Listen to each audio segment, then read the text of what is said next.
ஒரு தடவை ஒரு கெட் டுகெதருக்கு நான் ஃபிஷ் ஃப்ரை செஞ்சிருந்தேன். அதுலேருந்து ஃப்ரெண்டு ஒருத்தவங்க எனக்கு ரெசிபி சொல்லுங்க, ரெசிபி போஸ்ட் பண்ணுங்கன்னு சொல்லி கேட்டுட்டே இருந்தாங்க. இந்த வீடியோ வந்து போஸ்ட் பண்ணுறதுக்கு இன்னைக்கு தான் சான்ஸ் கிடச்சிச்சு. வீட்டில் செய்யக்கூடிய மசாலா பொருளே போதும், நான் எந்த ஸ்டோர் பாட் மசாலாவும் இதில் ஆட் பண்ணல. இந்த ஃபிஷ் ஃப்ரைக்கு தேவையான இன்கிரீடியன்ஸ் என்னன்னா மிளகாய்த்தூள், மஞ்சத்தூள், சீரகத்தூள், தேவையான அளவு உப்பு, இதை எல்லாத்தையும் கொஞ்சம் கொஞ்சமாக தண்ணி சேர்த்து பேஸ்ட் ஆக்கிக்கோங்க. இந்த பேஸ்ட்டை ரெடி பண்ணதுக்கு அப்புறம் நம்ம வச்சிருக்க மீனோட நல்லா தடவி வச்சிருங்க.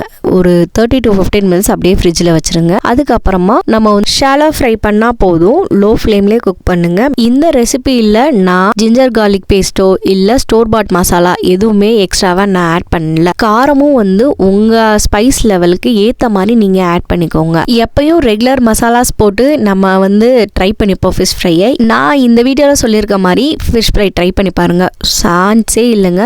உண்மையிலே சொல்கிறேன், செம்ம சூப்பராக இருக்கும். ட்ரை பண்ணி பார்த்து எப்படின்னு கமெண்ட் பண்ணுங்க.